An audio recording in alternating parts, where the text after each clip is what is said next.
Hello friends, कैसे हैं आप सब। उम्मीद करते हैं आप सब अच्छे होंगे। आज इस वीडियो में हम लोग देखने वाले हैं खुमार राशों के बारे में और जो राशो साहित्य की जो प्रमुख रचनाएं जो बच गई थी उन रचनाओं को हम लोग इस वीडियो में देखने वाले हैं। तो आइए देरी न करते हुए वीडियो को शुरू करते हैं। सर्वप्रथम हम लोग देखेंगे खुमार राशों के बारे में, यानी जो खुमार राशो हैं उसके रचनाकार हैं दलपति विजय, यानी दलपत विजय ने खुमार राशों की रचना की। यदि रचनाकाल की बात करेंगे तो शुक्ल जी एवं हजारी प्रसाद द्विवेदी के अनुसार इसका रचनाकाल क्या है, 9वीं शताब्दी है। ठीक है। इसमें एक पॉइंट अगला है कि ठाकुर शिव सिंह सेगर ने इसे दलपत विजय की रचना न मानकर किसी अज्ञात भाट की रचना मानते हैं। देखिए, जो भाट है वो एक प्रकार की जाति है जो क्या करती है, वंशावली लिखने वाले लोग हैं, उन्हें भाट कहा जाता है। इसी तरह एक चारण शब्द है, जो चारण क्या है, ये भी एक प्रकार की जाति है जो क्या करती है, ये सब वीरगाथात्मक साहित्य लिखने वाले जो होते हैं उन्हें चारण कहा जाता है।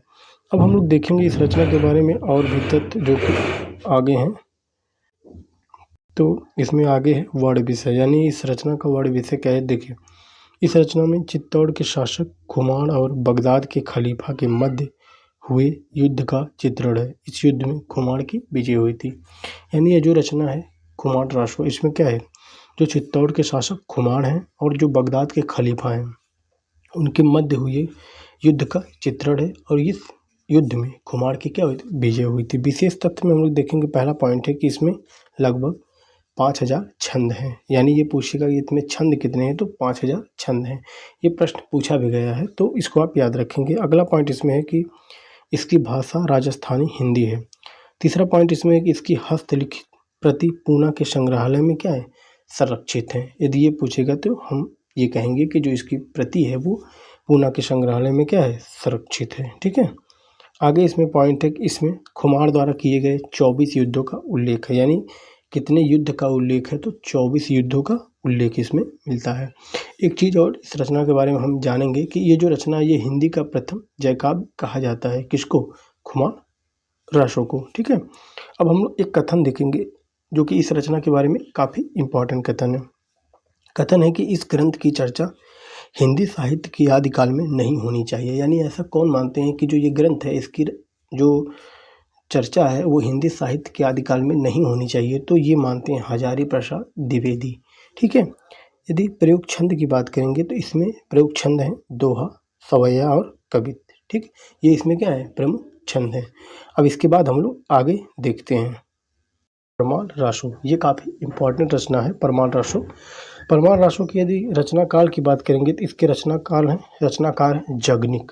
जगनिक जो है परमाल राशो के क्या है, रचनाकाल। अब आगे हम देखेंगे रचनाकाल इसका, यानी जो परमाल राशो है इसका रचना काल क्या है। तो देखिए, इसका रचना काल है विक्रम संवत 1230, इसका रचना काल है। अब हम बात करेंगे वर्ड विषय क्या है। देखिए, जो वर्ड विषय होता है वो जानना काफ़ी ज़रूरी होता है कि वर्ड विषय में हम एक तरह से रचनाएं में जो लिखी गई होती हैं उसके बारे में एक भूमिका बन जाती है कि हाँ, इस रचना में क्या चीज़ है और किसके बारे में वर्णन किया गया है। तो देखिए, इसका वर्ड विषय है कि इसमें परमार की सेना में शामिल महोबा के 2 वीर सरदारों, उनका नाम क्या है, आल्हा और उदल की वीरता का चित्रण है। आपने आल्हा और उदल की वीरता बहुत सुनी होगी। तो इस जो रचना है यानी परमाल राशो है इसमें उनकी वीरता शौर्यता का क्या है, चित्रण है। इन्होंने पृथ्वीराज चौहान के विरुद्ध अद्भुत वीरता का प्रदर्शन करते हुए वीरगति प्राप्त की थी। ये प्रश्न बन सकता है कि जो आल्हा और उदल है उन्होंने किसके विरुद्ध युद्ध लड़ा था, तो जो पृथ्वीराज चौहान है उनके विरुद्ध ये युद्ध लड़ा था। अब आगे हम लोग देखेंगे इसमें भी विशेष तथ्य, यानी ये जो रचना है इसके बारे में कुछ प्रमुख तथ्य देखेंगे। इसका पहला पॉइंट इसमें है कि इस रचना का सबसे पहले प्रकाशन फर्रुखाबाद के तत्कालीन कलेक्टर चार्ल्स इलियट ने 1865 ईस्वी में आला खंड के नाम से कराया। ये काफ़ी इम्पोर्टेंट पॉइंट है कि जो रचना है परमाल राशो उसका जो है प्रकाशन सबसे पहले किसने करवाया और कहाँ से करवाया, तो फर्रुखाबाद के तत्कालीन कलेक्टर थे चार्ल्स इलियट ने, उन्होंने कराया 1865 में और उसका नाम क्या रखा, आला खंड रखा। अब हम लोग आगे देखेंगे। दूसरा पॉइंट इसमें है कि इसमें वीर बनाफरों के द्वारा किए गए 52 युद्धों का उल्लेख है। अगर ये पूछेगा कि इसमें कितने युद्ध का उल्लेख हुआ है, तो 52 युद्ध का उल्लेख है। तीसरा पॉइंट इसमें है कि इसके पद वर्षा ऋतु में बुंदेलखंड, महोबा, बैसवाड़ा के आसपास गाए जाते हैं। ये प्रश्न पूछा गया है कि जो परमाल राशो है उसके जो पद हैं वो वर्षा ऋतु कब गाए जाते हैं, तो वर्षा ऋतु में। और कहाँ गाए जाते हैं, क्षेत्र का नाम पूछता है तो हम बताएंगे बुंदेलखंड, महोबा और बैसवाड़ा के आसपास। ठीक, इसमें एक पॉइंट और है कि यह एक मुक्तक और गेय रचना है। देखिए गेय रचना कौन सी होती है, जिनके पदों को क्या करें गाया जा सकता है, ऐसी रचनाएं गेय रचना कहलाती हैं। और मुक्तक भी है, यानी इसमें किसी तरह के छंद विशेष का प्रतिबंध या नहीं है कि इसको इसी छंद में लिखना है। तो ये रचनाएं क्या है, छंद और अलंकार इन सब चीज़ों से क्या है, मुक्त है।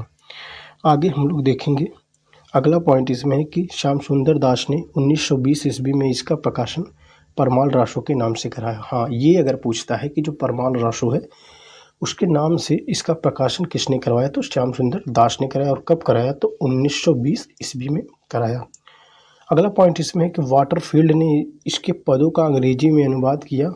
वे इसे पृथ्वीराज राशो का ही एक भाग मानते हैं। यानी जो पृथ्वीराज राशो रचना है किसकी है, चंद्रवर दाई की, तो उनकी ही रचना कौन मानते हैं, वाटरफील्ड। अब अगला पॉइंट इसमें है कि यह बनाफरी बोली में रचित है। इसके बाद वाला पॉइंट है कि आचार्य हजारी प्रसाद द्विवेदी ने पृथ्वीराज राशो की तरह इसे क्या माना है, अर्ध प्रमाणिक माना है। आप जानते हैं कि जो पृथ्वीराज राशो है उन्हें हजारी प्रसाद द्विवेदी ने क्या माना है, अर्ध प्रमाणिक माना है। तो उसी तरह वो कहते हैं कि जो ये परमाल राशो ये भी क्या है, अर्ध प्रमाणिक है। अब हम लोग आगे देखेंगे जो परमाल राशो है उसके बारे में आलोचकों के मत, यानी आलोचकों ने इस रचना के बारे में क्या कहा है। तो आइए देखते हैं, 2 या 3 जो मत है आलोचकों के काफ़ी महत्वपूर्ण है इस रचना को लेकर, तो उसको देखते हैं। सबसे पहला इसमें कि वीर गीतात्मक काव्य के रूप में रचित यह ग्रंथ इतना लोकप्रिय हुआ कि उसके वीर गीतों का प्रचार पूरे उत्तरी भारत में हो गया। ऐसा मानना किसका है, आचार्य रामचंद्र शुक्ल का, जिन्होंने हिंदी साहित्य का इतिहास लिखा सन 1929 में। वो ये मानते हैं कि जो वीर गीतात्मक काव्य के रूप में रचित यह ग्रंथ इतना लोकप्रिय हुआ कि उसके वीर गीतों का प्रचार पूरे उत्तरी भारत में हो गया। दूसरा मत है आलाखंड में श्रृंगारिक वर्णन का एकांत भाव है। इसका मतलब क्या है, यानी जो ये रचना है परमाल राशो वो वीरता से भरी हुई रचना है, यानी इसमें श्रृंगार रस का वर्णन का एकांत अभाव है, यानी श्रृंगार रस इसमें नहीं है। ठीक, कहने का मतलब ये है। ये कौन कहते हैं, बच्चन सिंह कहते हैं। अब हम लोग आगे देखेंगे, तीसरा पॉइंट इसमें क्या है कि कहता है कि आलाखंड वीर रस से भरपूर एवं ओजस्वी रचना है। ये काफ़ी इम्पॉर्टेंट है कि किसने परमाल राशो को ओजस्वी रचना कहा है, तो ये किसने कहा है, रामस्वरूप चतुर्वेदी ने कहा है। अब इसमें एक प्रमुख पंक्ति है, चर्चित पंक्तियाँ, काफ़ी इंपॉर्टेंट ये पंक्ति है और कई बार पूछी गई, नेट TRF में भी ये पंक्तियाँ आई हैं। ये पंक्ति सबसे पहले देखेंगे पंक्ति कौन सी है कि 12 बरस ले कुकुर जीवे और 13 ले जीवे सियार, बरस 18 छत्री जीवे आगे जीवन को धिक्कार। तो ये पंक्ति पूछी गई है कि ये पंक्ति कहाँ से है और किसकी है। तो ये पंक्ति के रचनाकार कौन है, जगनिक है। और किस पुस्तक में थी, यानी किस रचना में थी, तो परमाल राशो में थी। ये काफ़ी इंपॉर्टेंट है, तो इसको आप जरूर याद रखेंगे। अब हम लोग आगे देखेंगे, एक और पंक्ति है, ये भी पूछी गई है कि सदा तरैया न बन फूले यारो सदा न सावन होए, स्वर्ग मड़ैया सब काहो को यारो सदा न जीवन कोय। तो ये 2 जो पंक्तियाँ थी, चर्चित पंक्तियाँ थी, इसको आप याद रखेंगे। अब हम लोग आगे देखेंगे, आगे एक रचना है हम्मीर राशो। अब देखिए इस रचना के रचनाकार की बात करेंगे। इस रचना के रचनाकार है सारंगधर इसके रचनाकार हैं। और इसका रचनाकाल है 1357 ईस्वी, यानी ये रचना 1357 ईस्वी में रची गई है। अब देखिए इसमें एक पॉइंट है कि यह रचना वर्तमान में उपलब्ध नहीं है, यानी जो ये रचना है कौन, हम्मीर राशो, ये वर्तमान में उपलब्ध नहीं है। प्राकृत पैंगलम में मिले 8 कुंडली छंदों के आधार पर इसके अस्तित्व की क्या की गई है, कल्पना की गई है। यानी जो प्राकृत पैंगलम है, देखिए अब प्राकृत पैंगलम क्या है जानिए। देखिए जो प्राकृत पैंगलम है इसमें बब्बल, जज्जल, सारंगधर और विद्याधर के पदों का क्या है, संकलन है। इनके इन सब के जितने लोग हम बताए हैं, बब्बल, जज्जल, सारंगधर और विद्याधर, इनके पदों का जो संकलन है उसको कहा गया है प्राकृत पैंगलम। और संकलनकर्ता कौन है, यानी इसको संकलन किए कौन है, तो वो किए हैं लक्ष्मीधर। ये आप याद रखेंगे कि अगर ये पूछता है जो प्राकृत पैंगलम है उसके संकलनकर्ता कौन है, तो लक्ष्मीधर है। ठीक, अब हम लोग आगे देखेंगे, इसमें आगे देखेंगे कथानक। ठीक। तो इसका कथानक क्या है, तो सबसे पहले देखिए एक कथानक इसमें है कि हमीर देव चौहान द्वारा मोहम्मद शाह कहबरू को शरण देना, यानी जो हमीर देव हैं वो क्या करते हैं, मोहम्मद शाह कहबरू को शरण देते हैं। फिर दूसरा पॉइंट इसमें एक अलाउद्दीन खिलजी द्वारा रणथंभौर पर आक्रमण करता, और जो अलाउद्दीन खिलजी है उन्होंने क्या किया, रणथंभौर पर आक्रमण किया। तीसरा इसमें है कथन या पॉइंट इस कथानक का कि हमीर देव चौहान का वीरतापूर्वक युद्ध करते हुए वीरगति को प्राप्त होना। ठीक, ये रहा इसका कथानक। अब हम लोग आगे देखेंगे विजयपाल रासो को। देखिए ये जो रचना है विजयपाल रासो, ये भी क्या है, छोटी छोटी रचनाएं हैं, लेकिन परीक्षाओं में यहाँ से प्रश्न बन सकता है। हाँ, बस इतना ही पूछ सकता है इसके रचनाकार कौन है, कब ये रचना रची गई है, तो इसके लिए ये क्या हो जाती है, इंपॉर्टेंट हो जाती है। तो देखिए इसके रचनाकार की बात करेंगे तो इसके रचनाकार है नल सिंह भाट, यानी नल सिंह भाट ने विजयपाल रासो की क्या की, रचना की है। और यदि हम रचनाकाल की बात करेंगे तो डॉक्टर नगेंद्र के अनुसार इसका रचनाकाल क्या है, 16वीं शताब्दी है, जो कि क्या है, एक सर्वमान्य मत है। हाँ, एक बात और आप याद रखेंगे, यदि मिश्र बंधुओं के अनुसार पूछता है विजयपाल रासो का रचनाकार, तो जो मिश्र बंधु है वो इसका रचनाकार मानते हैं 1298 ईस्वी मानते हैं। ठीक है, अब इस कथानक को देखेंगे, 2 लाइन का कथानक है। देखेंगे कि कथानक है कि विजयगढ़ के शासक विजयपाल एवं पंग देश के राजा के मध्य हुए युद्ध का क्या है, चित्रण है। यानी इस रचना में क्या है, जो विजयगढ़ के शासक हैं विजयपाल और पंग देश के राजा के मध्य हुए युद्ध का क्या है, चित्रण है। और जो यह युद्ध था, इस युद्ध में विजय किसकी हुई थी, विजयपाल की हुई थी, यानी विजयपाल इसमें क्या हुआ, विजेता हुआ था। ठीक है, अब देखिए इसमें देखेंगे कुल छंद, यानी ये जो रचना है इसमें कुल छंद कितने थे, तो कितने छंद थे, 42 छंद थे। और इसकी भाषा की बात करेंगे तो भाषा क्या थी, अपभ्रंश थी। ठीक, तो उम्मीद करते हैं ये भी आपको समझ में आया होगा। जो चीज़ आपको न समझ में आए आप कमेंट्स में हमें बता सकते हैं, उसका जवाब हम आपको कमेंट बॉक्स में दे देंगे। ठीक है, अब आगे हम लोग देखेंगे जयचंद प्रकाश। देखिए जो जयचंद प्रकाश है इसके रचनाकार हैं भट्ट केदार, और इसका रचनाकाल क्या है, अज्ञात है, यानी इसका रचनाकाल ज्ञात नहीं हो सका है। इसमें देखिए क्या है, इस रचना में कन्नौज के शासक जयचंद की वीरता का वर्णन है। यानी ये जो रचना है इसकी जो इस रचना में क्या है, जो कन्नौज के शासक जयचंद हैं उनकी वीरता का वर्णन है।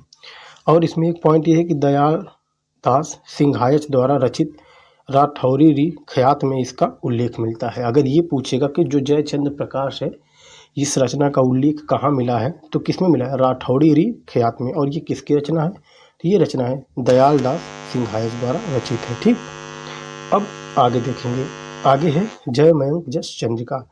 ये भी क्या है, एक इम्पॉर्टेंट रचना है, तो हम इसके भी देखेंगे रचनाकार। इसके रचनाकार है मधुकर भट्ट, यानी मधुकर भट्ट ने जय मयंक जस चंद्रिका की रचना की है।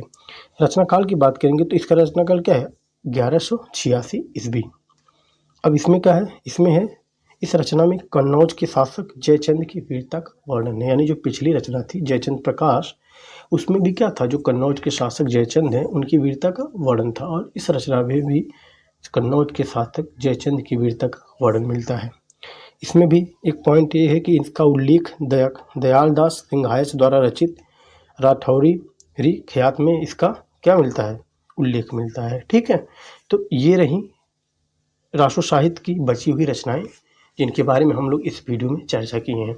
इसके पहले की वीडियो सारी इस चैनल पे पड़ी हुई हैं, जिसमें रासो साहित्य के बारे में पूरा है, सिद्ध साहित्य है, नाथ साहित्य है, और जो इसकी प्रमुख रचनाएं थी वो हैं। तो अब इस तरह जो रासो साहित्य और उनकी रचनाएं हो गई समाप्त। अब इसके बाद हम लोग देखेंगे रास साहित्य, जैन या रास साहित्य। जैन या रास साहित्य के बारे में देखेंगे, और उसके जो रचनाएं हैं, उसके मत हैं, उसकी प्रवृत्तियाँ क्या हैं, इन सब चीज़ों के बारे में हम लोग आगे वीडियो में देखेंगे। तो वीडियो देखने के लिए बहुत बहुत धन्यवाद। मिलते हैं किसी नेक्स्ट वीडियो में।